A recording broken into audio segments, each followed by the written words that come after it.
And you know this. For years, Neil Armstrong refused to be interviewed.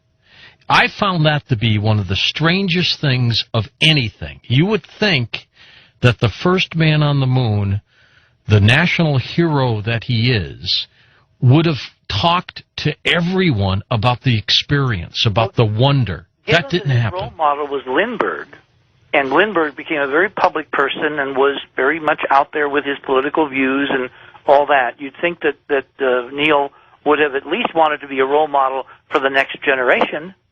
Instead, he became essentially a recluse, a hermit. And on every anniversary, they would wind him up and trot him out in public. The most interesting one was during the Clinton years at the White House on the 25th anniversary, where, do you remember what Armstrong said, the most stunning thing that an astronaut could say, and I think in this milieu get away with it? Give us the quote. Well, he said two things. At the start of his speech, he compared himself and the other astronauts to birds, to parrots. And he then made a joke and he said, and parrots don't fly very well. Well, what else do parrots do, George? They repeat what they're told. Plant his foot on the surface of the moon has been a pioneer in many ways. And Mr. Armstrong, in asking you to come to the podium, may I say that millions of Americans have admired you not only for your achievement, but for the quiet dignity with which you have conducted yourself and represented not only our country, but humankind. Ladies and gentlemen, Neil Armstrong.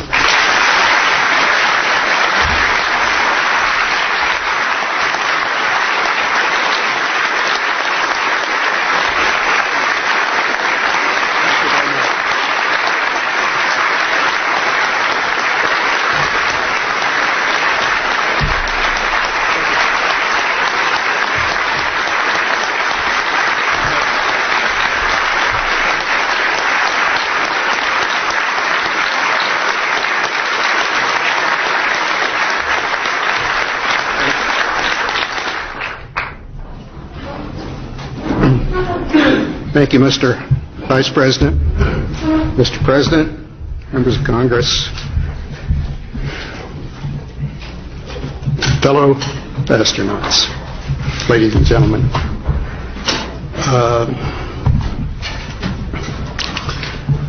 Wilbur Wright once noted that the only bird that could talk was the parrot, and he didn't fly very well.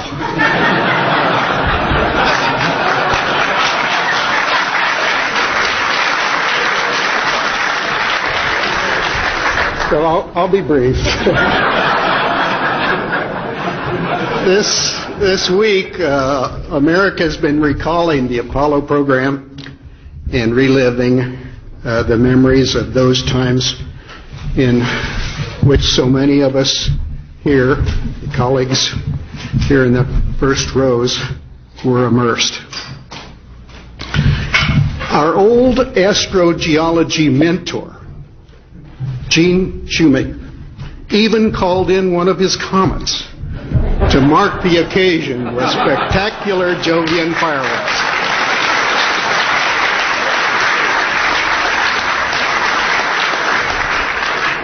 And reminding us once again of the power and consequence of celestial extracurricular activities.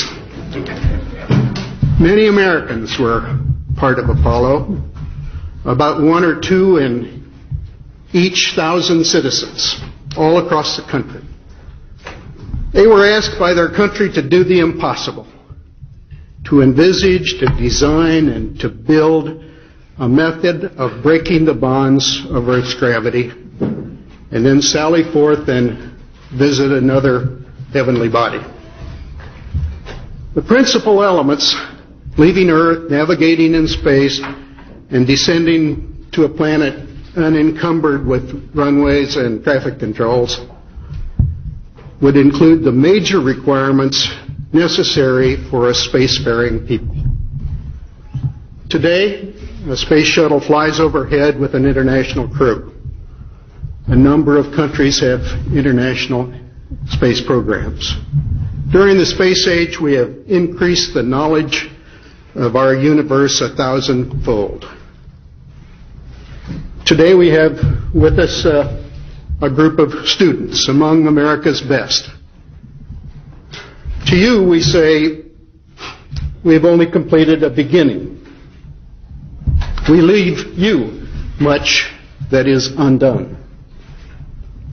There are great ideas undiscovered, breakthroughs available to those who can remove one of truth's protective layers.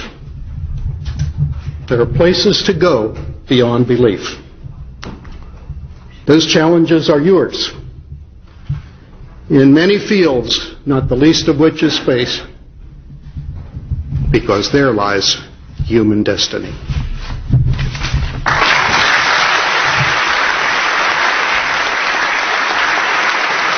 Your idealistic faces riveted on the first man on the moon, talking to them, and he looked at them and he said, "There are wonders beyond belief. There are truths to be revealed if one can remove truth's protective layers." Now, where in the world does one get the idea the truth has to have protection to be found out?